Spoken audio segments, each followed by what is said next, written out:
Hi and welcome to this video on benzene. So in this video I am going to be focusing on one of the properties that you see in benzene and how that relates to the reaction of benzene. And after I'll go through the reactions that you need to know for benzene, and we'll finish off with a couple of exam questions.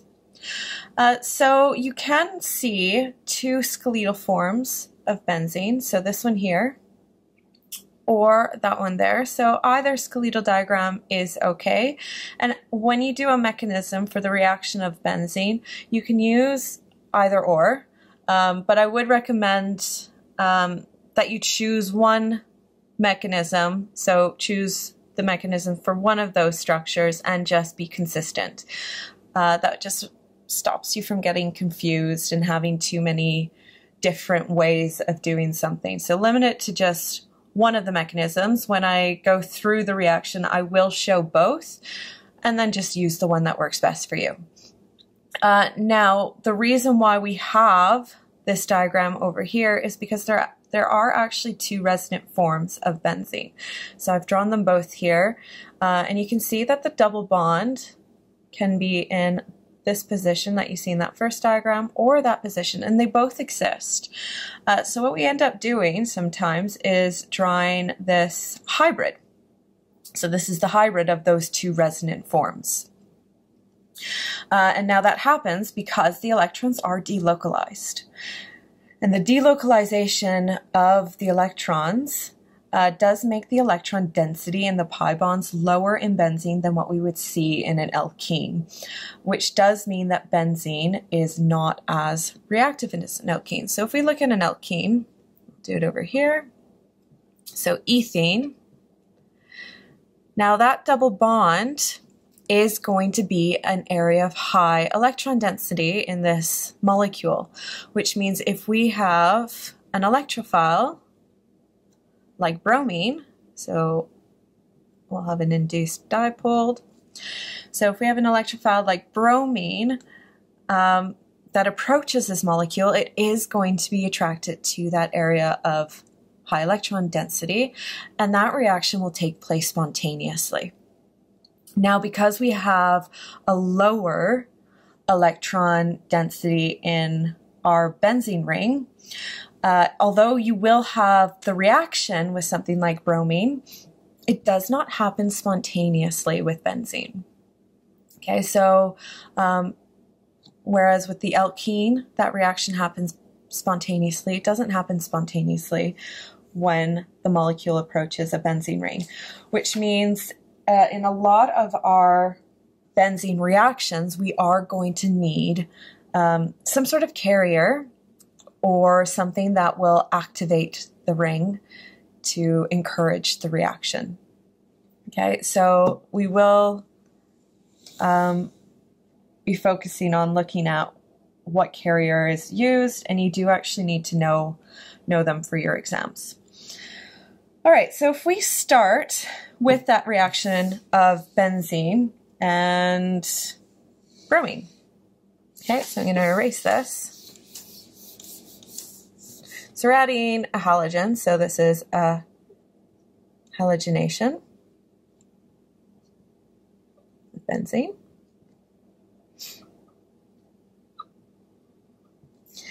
Okay, I'm going to draw my benzene structure. And we're going to have our Br2. Okay, and in this case, we do need a halogen carrier. So I'm going to write below the arrow that we're going to use aluminium bromide. Oops, that's not a 2. AlBr3. Okay, so benzene can only react with halogens in the presence of a halogen carrier. Now, it is important to note that that halogen carrier can be that aluminium bromide, or it doesn't have to be bromide, it's going to be a halide, or it could be an iron halide. right? And what we end up making, we're still going to have benzene, but we're adding a bromine, okay? And if you remember, there is going to be a proton, so hydrogen, that would be there. So we've replaced that hydrogen with the bromine, so the hydrogen will go on to make hydrogen bromide as another product. Right. So that is one of our first reactions of benzene. So some differences that you might notice if this were an alkene, I'll just write it here. If this were an alkene, we would actually make a dihalide. So in this reaction, it's spontaneous, so we don't need a carrier. But you would end up adding both bromines, right? And that's actually off screen, so let me redraw it.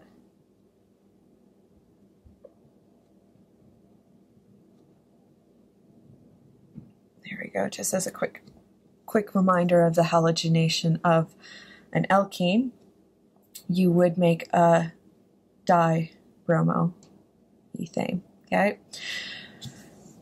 Whereas in benzene, we're only adding one of those bromines. All right, so that's our halogenation. The next one we're going to do is the nitration.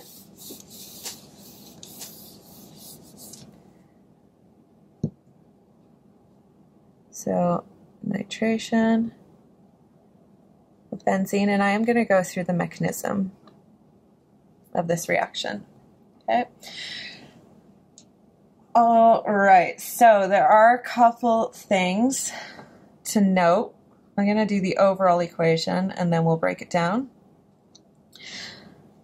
So for this reaction, we are going to need concentrated nitric acid, and we're also going to need concentrated sulfuric acid. Okay. And we're going to make a nitrobenzene, so an NO2, and water will also be made. All right, so for this mechanism, it is actually first important to know the equation of the making of the electrophile, okay? Or the formation, let's call it a formation of electrophile.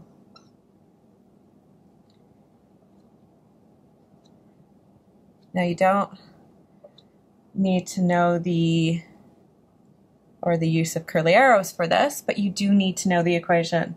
So the formation of the electrophile, we have that sulfuric acid, H2SO4, and our HNO3. Here we're going to make HSO4 minus and H2NO3 plus. Okay, and it's this species here, H2NO3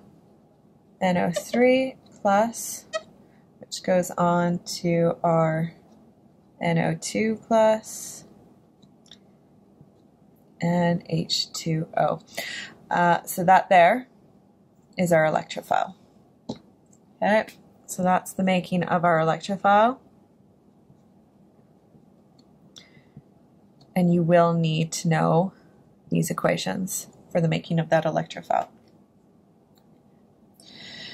Right, so now we're going to go on and show the mechanism of that electrophile reacting with our benzene ring. Okay, so this is, I've specified this as an electrophile, so the mechanism is going to be an electrophilic substitution.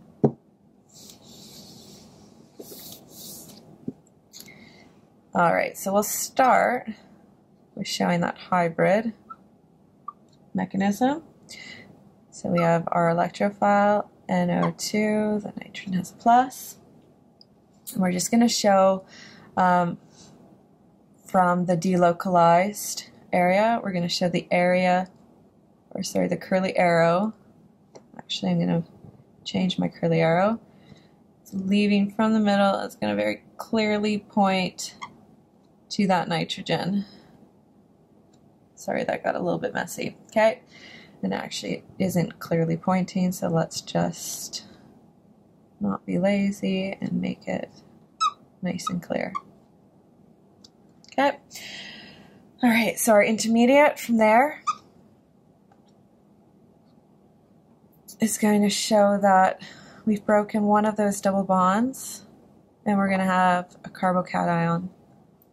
Okay, then we can show that addition of our NO2, and the other bond that's here is a hydrogen. Okay, so the final step is showing that that hydrogen is going to be leaving. So the shared pair of electrons here is going to move in to that pi system. And we're going to make our final product, which is our nitrobenzene. Okay, so that is one way you can show the mechanism. I'm going to go through and show the other method as well, just in case it works best for you. And then, like I said, choose the one that works best and just be consistent. Okay, so it's not all that different. Okay, except I'm just going to choose one of those resonant forms. So now we have our electrophile. Oops. So I'm going to go from the double bond, going to our electrophile. So our intermediate. Still have that double bond, still have that double bond. And no. 2. We now have our carbocations. Remember, we have that hydrogen there. That is going to be a carbocation. Okay. So I'm now going to show that this bond between that carbon and this hydrogen is breaking, and it's going there. Okay. And then the final product.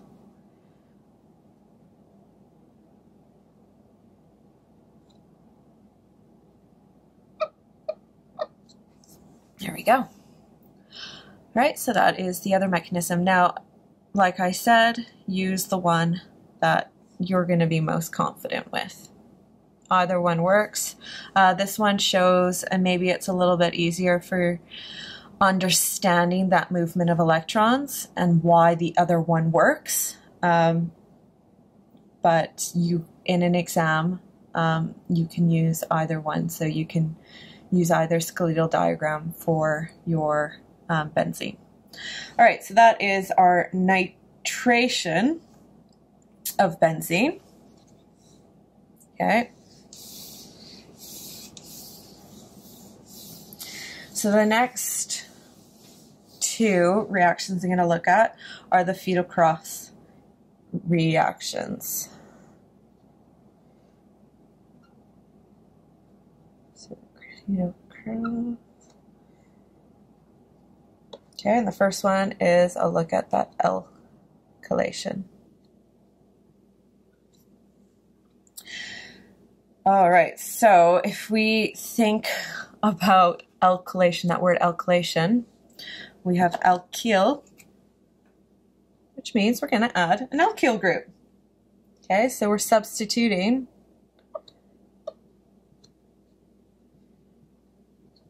an alkyl group onto our benzene ring.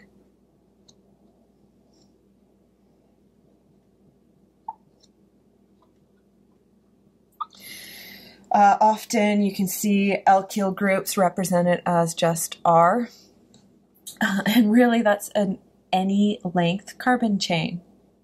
Okay, so C, H, that is an alkyl group. You can have 2 carbons. And that would also be an alkyl group. Okay, so in our fetal cross alkylation, we are adding on an alkyl group, and it could be any length carbon chain. Okay, so I am just going to use a generic formula to begin with, and then I'll give a specific example. So in the generic formula, I am just going to use R to represent the alkyl group. So we're going to have our benzene ring.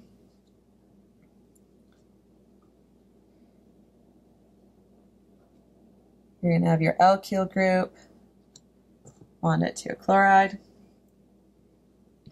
AlCl3 is our catalyst or carrier to help activate that ring. And what we'll make is a benzene ring with the alkyl group substituted on. And remember, there was a hydrogen there, so that alkyl group replaced a hydrogen, which is why it's a substitution. So our hydrogen will go on to make HCl. All right, so if we look at a specific example and actually define what R is, so define our alkyl group. Let's say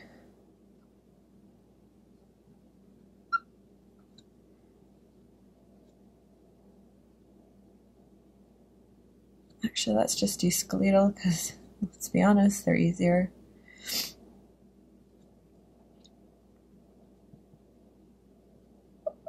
There we go. So that's the reaction.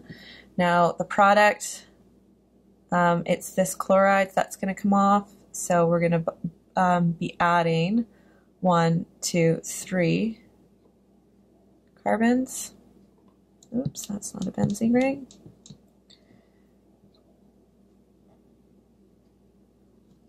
So 1, 2, 3 carbons. Okay, I could have written, there's a C there, C, C.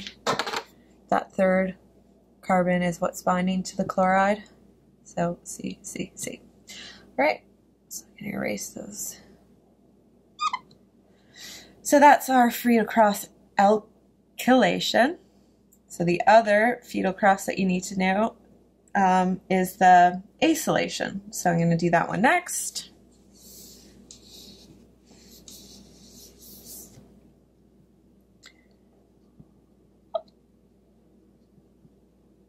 Okay, so here the important part to understand is we're adding, or we're substituting, sorry, I shouldn't have said adding, we're substituting a acyl group onto our benzene ring.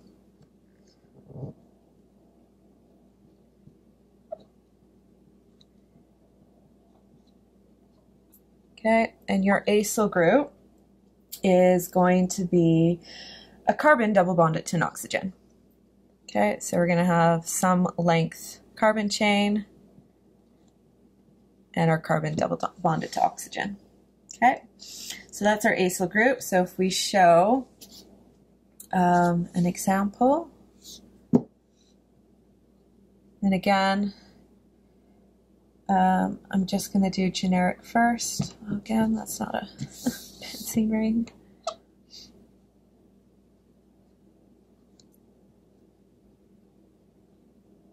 Okay, so Cl, we have our carbon double bonded to oxygen, and then some R group, so a certain length carbon chain, AlCl3, and it is going to be this carbon here, so the bond between the carbon and the chlorine breaks, and that carbon will be what attaches to our benzene. Carbon, R group, there we go. Okay, and again, there would have been a hydrogen, and this acyl group replaced the hydrogen that was once bound. So we end up having that hydrogen that binds to that chlorine or chloride, and we make HCl as well. All right, so if we look at a specific example where we're defining what that R group is,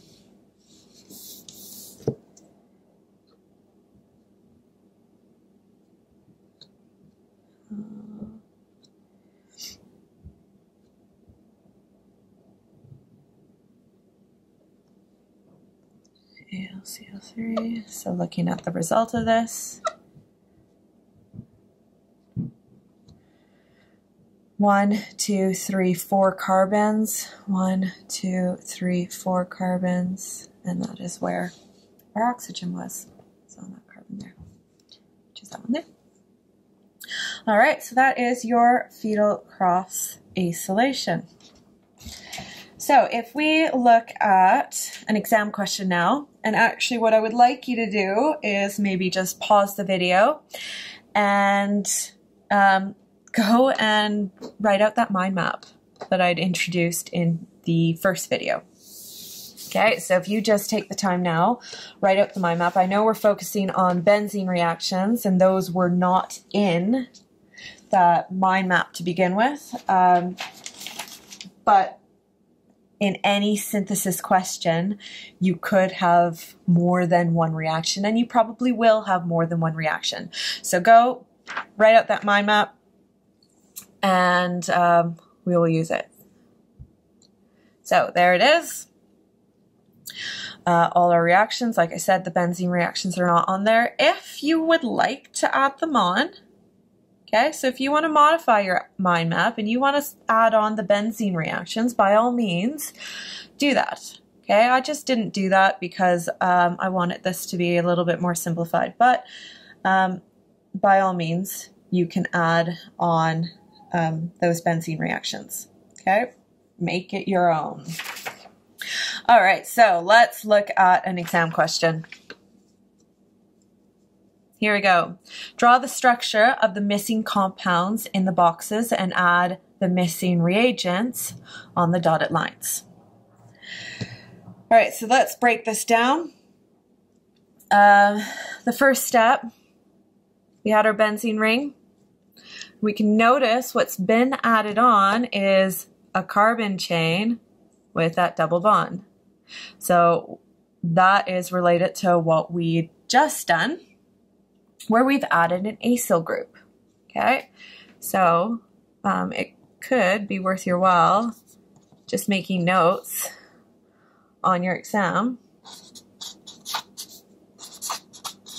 so that you know what change has happened. We've added an acyl group. So straight away you should be connecting this with the fetal cross acylation. So we have 1, 2, 3. 1, 2, 3. The third carbon is where we had that double bond oxygen, and then you would have your chlorine there. Okay, so we've added that group. I've done that a little bit upside down. You could flip it around, that's up to you. Either way, it's going to be right. Potentially, you might want to make it fit into the box a little bit better than what I did. Okay, now the conditions, AlCl3 for your fetal cross acylation. Okay, so that's that bit done.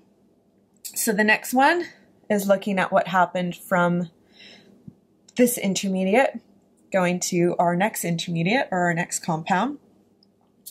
So we've had basically this carbon double bonded oxygen is a ketone, and we've gone from a ketone to an alcohol. So this is where it's handy to have written out that my map. So we identify where we have our ketone going to our alcohol, where we're reducing. So we're reducing that ketone. We can see in our mind map that that's NaBH4, and water is the final proton source. Very likely what they're looking for here, though, is NaBH4 and H2O. Instead of H2O, you potentially could have just said NH+. So knowing that, there would have needed that final proton in the end as well. I'm going to stick with H2O. All right, now looking at this intermediate to our final product, where we've had an alcohol now become an alkene. So again, looking just at our mind map, alcohol to alkene, we have the conditions, we have the reactant, so easy peasy, steam, so H2O, H3PO4, and heat, so 300 degrees C. So we can go and write that on there. Steam, H3O4, 300 degrees C. Okay. Sorry, I shouldn't have removed that. There we go. And that is that question done. Okay. So anytime you have a synthesis or a flow chart question like this, just break it down into smaller bits and reason through it. Okay. Right, so before I go on to the next exam question, I am going to go through some benzene derivatives and the 2,4,6 directing and 3,5 directing. Okay, so we have 2, 4, 6 directing groups. Oops. Which is, I'm not going to have space, when you have an amine, so NH2 on that benzene, or an OH on that benzene. Now both of these groups, NH2 and OH, are electron donating groups. So NH2 and OH are electron donating groups. So what that means is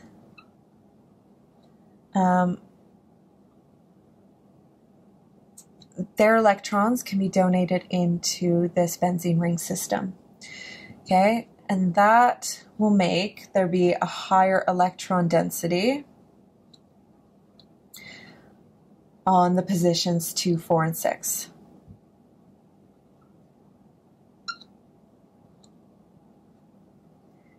Okay, so higher electron density at the 2, 4, and 6 position.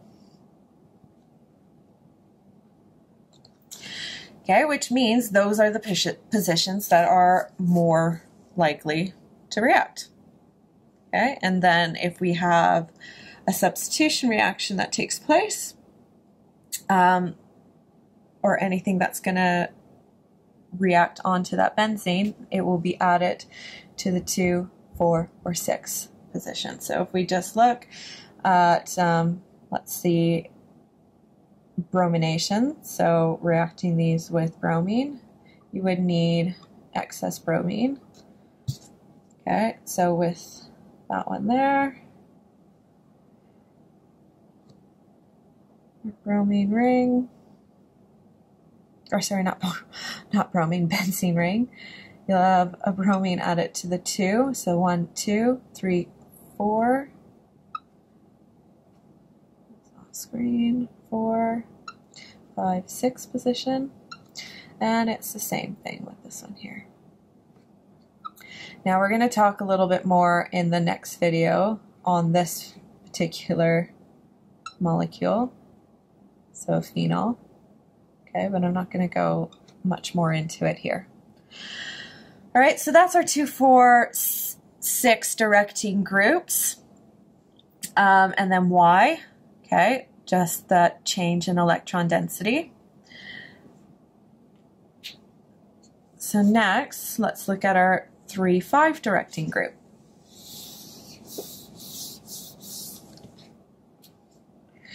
It is important to note that your 2, 4, 6 directing group, because you end up having a higher electron density, those reactions do tend to happen a little bit more spontaneously. In contrast to this 3,5 directing, so when you have NO2, so a nitro group. Now what happens with the nitro group is your NO2 is electron withdrawing.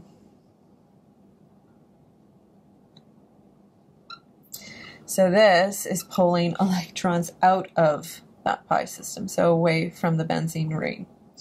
And that results in positions 2, 4, and 6 to have a lower electron density, okay? So instead of a higher electron density, we're ending up with a lower electron density.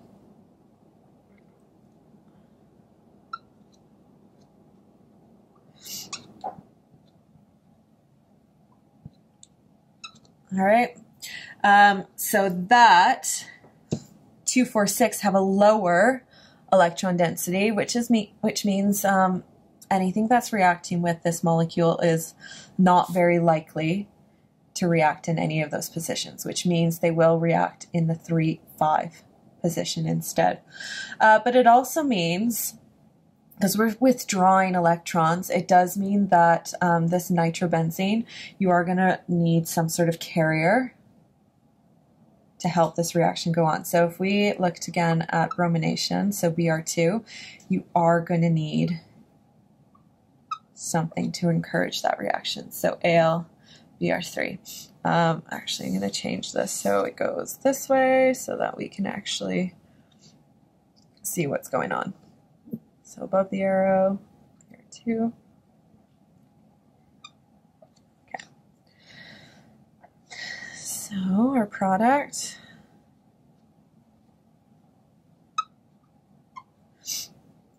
bromine at B3 and bromine at the back position. There we go. All right, so that is our 2, 4, 6 directing and 3, 5 directing groups. So from there, I am going to do another exam question. Okay. And hopefully you still have your mind map handy. All right, so I did write this out because I did modify it. I made it harder than what it originally was on an OCR exam.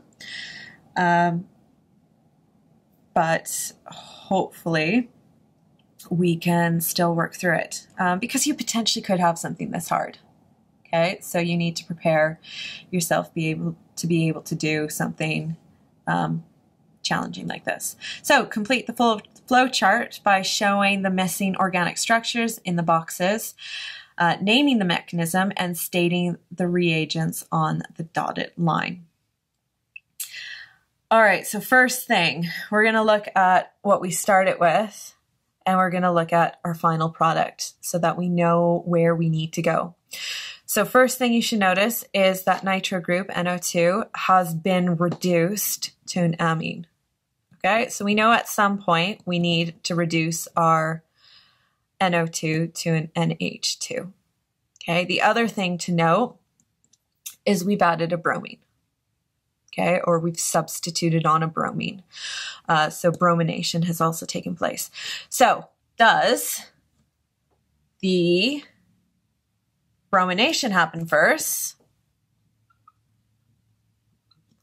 or does the reduction happen first?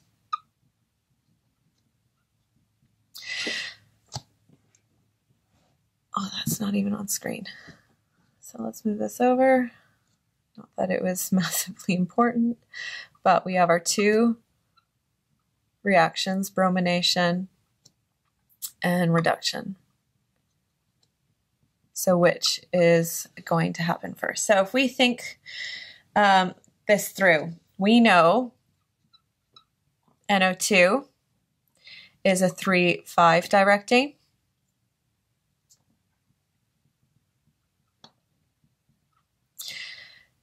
And we know NH2 is a 2, 4, 6 directing.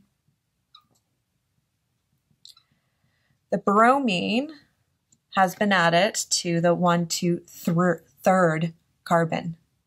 So we need a 3,4 or 3,5 directing, which means the bromination, we needed to have an NO2 on our benzene ring for that bromine to end up on the 3rd position. So our first step is going to be a bromination. Now this would be an example of an electrophilic substitution. So specific, we're substituting, so we're removing a hydrogen, substituting on a bromine.